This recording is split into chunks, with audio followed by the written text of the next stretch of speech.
नमस्कार दोस्तों, बिहार में सबसे बड़ी समस्या गरीबी, बेरोजगारी और एजुकेशन सिस्टम है। वैसे यह प्रॉब्लम भारत के हर स्टेट में है, जो धीरे धीरे कम होती जा रही है। लेकिन बिहार में गरीबी और बेरोजगारी दिन प्रतिदिन और भी ज़्यादा बढ़ती ही जा रही है, जो अभी के समय सबसे गंभीर समस्या बन चुकी है। बिहार के वर्तमान समय में भी यहाँ की शिक्षा व्यवस्था ज़्यादा बेहतर नहीं हो पाई है।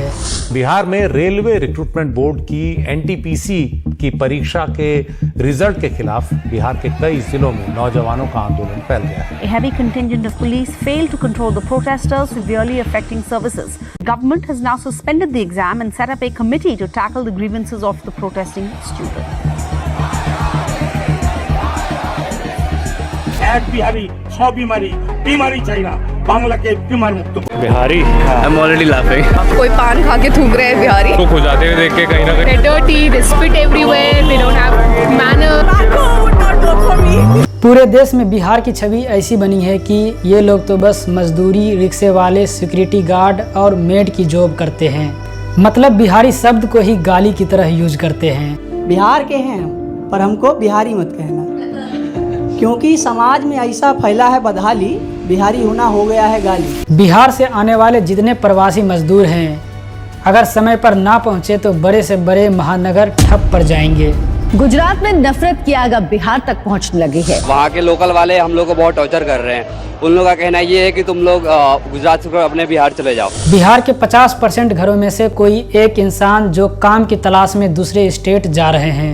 सारण, दरभंगा, मुंगेर, ये जो सारे डिस्ट्रिक्ट हैं, यहाँ पर सबसे अधिक मात्रा में लोग बाहर की ओर पलायन करते हैं। भारत में जो सीजनल पलायन होते हैं, उनमें 90% लोग बिहार से आते हैं। ज़्यादातर लोग जो दूसरे शहरों में काम की तलाश में जाते हैं, वे अधिकांश कम पढ़े लिखे या अशिक्षित लोग होते हैं, जो वहाँ पर सबसे कठिन जॉब करने के लिए जाते हैं। बिहार के टोटल माइग्रेशन में 31% हैं जो पंजाब का रुख करते हैं। दिल्ली के अंदर भी देखें तो मजदूरी करने के लिए सब्जी वाले, रिक्शे वाले, हाउस सेल्फ, ज़्यादातर लोग बिहार के दिखाई देंगे।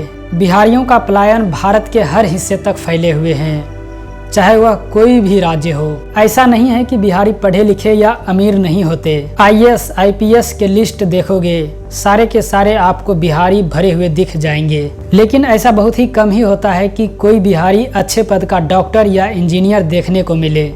आप खुद सोचकर देखो कि आपने कभी किसी बिहारी बिजनेसमैन का नाम सुना है?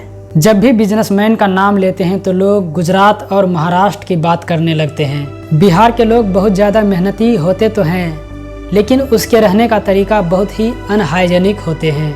आपने देखा होगा बहुत सारे मजदूर जो दिहाड़ी मिलते ही तुरंत दारू के ठेके पर पहुंच जाते हैं। बहुत सारे लोग इसे क्लास से जोड़ सकते हैं, लेकिन समस्या शुरुआत से है। उनकी एजुकेशन और सामाजिक स्थिति ही बहुत ज़्यादा खराब रही है। उन्हें इनकी समाज ने सही चीज़ कभी सिखाया ही नहीं। ये अशिक्षित और मजदूर लोग बचपन से ही इनके माता पिता खेतों में और कंस्ट्रक्शन साइट पर इसे काम में लगा देते हैं। उन्होंने अपने जीवन के सारे शिष्टाचार मजदूरी करते हुए सीखे होते हैं। दिन भर के मजदूरी और थकान के बाद अपने शरीर के पसीने की चिपचिप और सीवर की बदबू भूलने के लिए शायद साबुन से ज़्यादा उन्हें शराब की ज़रूरत पड़ती होगी। बिहार के लोगों का खराब इमेज होने का एक बड़ा रीजन भोजपुरी इंडस्ट्री भी है। फिल्म और म्यूजिक हमारे संस्कृति का एक बहुत बड़ा हिस्सा होता है।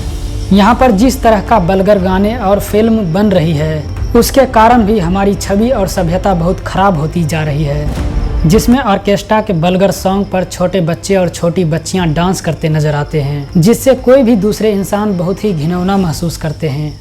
ये सारी बेसिक खराब प्रवृत्ति हमारे समाज में मौजूद है, जिसके वजह से बिहार के लोगों को एक असभ्य के रूप में दर्शाता है। जबकि हमारे बिहार का इतिहास शुरुआत से काफ़ी ज़्यादा सांस्कृतिक और कल्चर रिच रही है। आपने देखा होगा बिहार के लोग चाहे किसी भी राज्य में हो, महापर्व छठ पूजा बहुत ही धूमधाम से मनाते हैं। बिहार की सामाजिक व्यवस्था से लेकर गरीबी और बेरोजगारी दिन प्रतिदिन बढ़ती ही जा रही है। ये तो यहाँ के पॉलिटिशियन ने बिहार को बर्बाद कर दिया, वरना मगध साम्राज्य पूरे भारत की सबसे पावरफुल राज्य हुआ करता था। मगध साम्राज्य का शहर पाटलिपुत्र कभी भारत का सबसे विकसित शहर हुआ करता था, जो मगध साम्राज्य की राजधानी भी थी। यहाँ की नालंदा यूनिवर्सिटी वर्तमान के ऑक्सफोर्ड यूनिवर्सिटी से भी 500 साल पुरानी है। उस समय तकरीबन यहाँ पर 90 लाख किताबें मौजूद थी और 10,000 स्टूडेंट सिर्फ विदेश से यहाँ पढ़ने के लिए आया करते थे। इसके अलावा बिहार के बोधगया, जहाँ गौतम बुद्ध को पहली बार प्रबोधन की प्राप्ति हुई थी। सिख धर्म के 10वें और अंतिम गुरु गोविंद सिंह का जन्म पटना में ही हुआ था, लेकिन आज के समय ये प्रसिद्ध जगहें सिर्फ टूरिस्ट अट्रैक्शन बनकर रह गई है। लोग कहते हैं कि बिहार से कितने ज़्यादा IAS IPS ऑफिसर निकलते हैं, लेकिन ये भी तो देखो उनके पास इनके अलावा और ऑप्शन ही क्या बचता है। वहाँ पर प्राइवेट कंपनी और इंडस्ट्रीज है नहीं। स्टेट में कानून व्यवस्था की हालत इतनी ज़्यादा खराब है कि लोग को गुंडा बनना पड़ता है या सरकारी जॉब लेनी पड़ती है। जो लोग ये दोनों नहीं कर पाते उन्हें मजबूरन बिहार को छोड़कर बाहर जाना पड़ता है। बिहार की सरकारी व्यवस्था इतनी घटिया होती जा रही है कि यहाँ पर ब्रिजेस, रोड, लेक तक चोरी हो रहे हैं। बिहार की इन सारी समस्याओं के लिए जिम्मेदार हैं सिर्फ और सिर्फ यहाँ की पॉलिटिशियन और वर्तमान समय के घटिया भोजपुरी इंडस्ट्री। मैं इस वीडियो को बनाते समय जितना गुस्सा महसूस कर रहा हूँ उतना दर्द भी फील कर रहा हूँ, क्योंकि मैं व्यक्तिगत रूप से बिहार से ही बिलोंग करता हूँ और यहीं पर हमारा जन्म हुआ है। लेकिन मैं वीडियो को अंत करने से पहले आपको मोटिवेट करके ही जाऊँगा। इसका क्रेडिट श्री आचार्य प्रशांत जी को जाता है। पूरब के लोगों में, विशेषकर बिहार के लोगों में बड़ी हीन भावना पाई जाती है, खासकर जब वो दिल्ली बम्बई वगैरह चले आते हैं। तो जब मैं कह रहा हूँ कि महान लोगों के बारे में पढ़ो, तो तुम अपनी बिहार की मिट्टी के बारे में ही पढ़ लो, और फिर तुम कैसे दबोगे इन हस्तिनापुर वालों से। तुम बिहार से हो, धर्म का पालना था वो। बौद्धों ने धर्म के इतने केंद्र, इतने विहार, कोई एक धर्म का केंद्र होता है विहार, इतने विहार वहाँ स्थापित करे कि पूरे क्षेत्र का नाम ही पड़ गया बिहार। तुम्हें बिहार के गौरव के बारे में भी कुछ पता है? छोटी मोटी जगह है बिहार।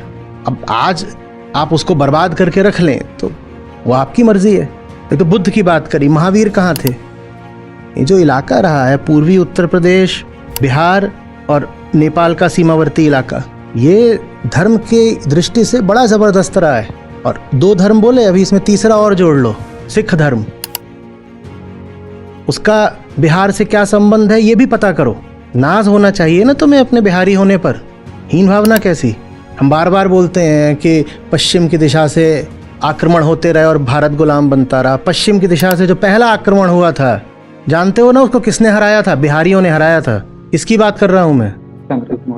हाँ, और वो आक्रमण ऐसा भी नहीं कि थोड़ा पास से आया हो कहीं, कि अफगानिस्तान से आ गया, ईरान से आ गया या तुर्की से आ गया। जानते हो कहाँ से आया था वो आक्रमण? और पश्चिम से आया था। कहाँ से आया था? हाँ, ग्रीस से आया था, सीधे यूरोप। बिहारी वो है जिसने यूरोपियंस को हरा रखा है तब से। और इतने ही नहीं था, जलवे देखो बिहारियों के। उसको हराया और बोला अब तेरी बेटी से शादी करेंगे। यहाँ तक आया काहे के लिए पंगे लेने। और वो बेचारा हाथ जोड़ के बोल रहा, किसकी बात कर रहा हूँ, पढ़ना अच्छे से। और बेचारा हाथ जोड़ बोला, हाँ ठीक है, हमारी बेटी खुद बोल रही है कि ये बिहारी बड़ा मस्त है, ब्याह करा दो। वो यहाँ छोड़ के गया। उत्तर प्रदेश और बिहार, ये 2 राज्य जब तक नहीं उठेंगे तब तक बताओ भारत कैसे उठेगा? 30 करोड़ से ऊपर तो यहाँ बैठे हैं, और सबसे गरीब भी यहीं बैठे हैं, सबसे अशिक्षित भी यहीं बैठे हैं।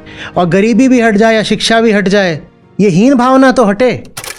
चलिए दोस्तों, अगर आप बिहार से जुड़े विस्तार वीडियो चाहते हैं तो हमें कमेंट जरूर करें। आइए ना हमरा बिहार में।